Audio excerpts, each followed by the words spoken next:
Okay, in this example it says an engine produces 1.4 kilowatts of power, so you should know, hey, I got to do something with that. In lifting a 100 kilogram object, what is the velocity of the object as it is raised? So this is an interesting question. So what we want to do is we want to say, okay, I am looking for velocity. Okay, well, if I'm looking for velocity, I know that I want to take an object and I want to lift it up in the air, and I know I have a power that's occurring. So I do want to use my power formula, P equals W over T. Now, one thing that you'll notice right away is I don't have, well, I don't have a time, I don't have work, I do have power.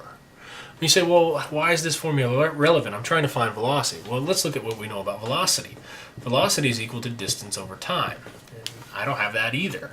Okay, I don't have distance, I don't have time, I don't have any of those things. So the question is how can I get these things to relate? And it's this way. Remember, power is equal to work over time, but work is force times displacement over time.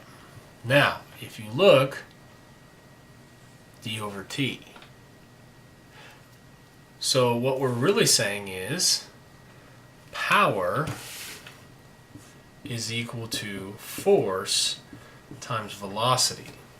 Now, the object is moving at a constant rate, okay? Because in order for it to have a steady velocity term, it has to be moving at a constant velocity.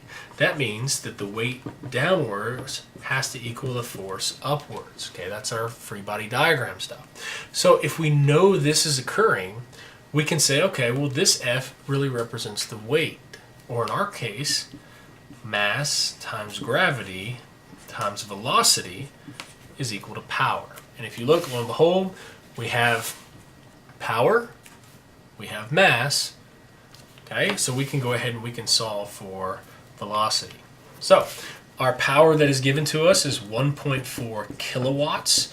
Now remember, anytime you see the kilo prefix, you know that you can convert whatever value it is. You can say 1 kilo, in our case watt, is equal to 1,000 watts. So when you do this, you get 1,400 watts. Okay, you have a mass value that is given as 100 kilograms. And finally, G is 9.8.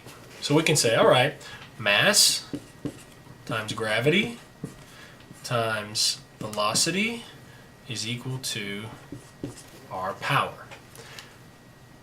Take this, divide both sides by 980. And the reasons why I would divide both sides by 980 is because 100 times 9.8 is 980, and I want to get rid of it. So when I do that, I would say 1,400 divided by 980.